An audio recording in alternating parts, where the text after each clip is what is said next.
जागरूक भारत 24 न्यूज़ में आपका स्वागत है।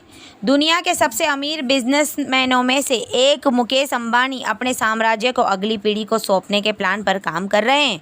वे चाहते हैं कि पिता धीरूभाई अंबानी के निधन के बाद भाई अनिल से हिस्सेदारी के बंटवारे को लेकर जो विवाद हुआ था वैसा उनके बच्चों के बीच न हो।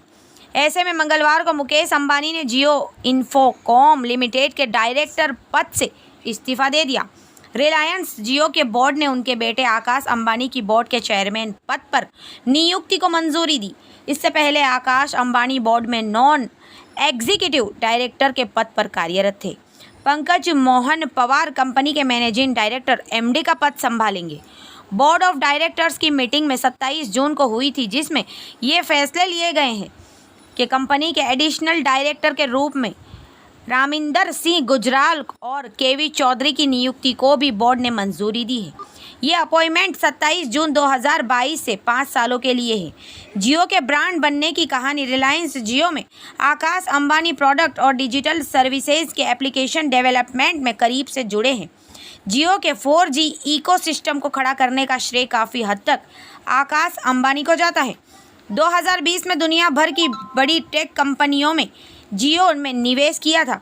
वैश्विक निवेश को भारत लाने में भी आकाश ने खूब मेहनत की थी।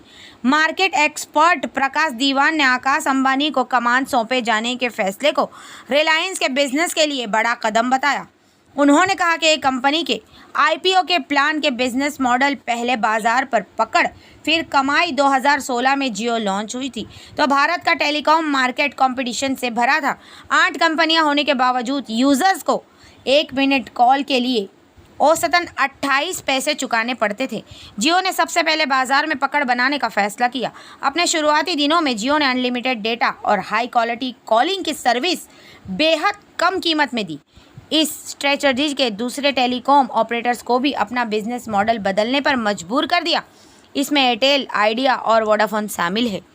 ब्यूरो रिपोर्ट, जागरूक भारत 24 न्यूज़, मुंबई।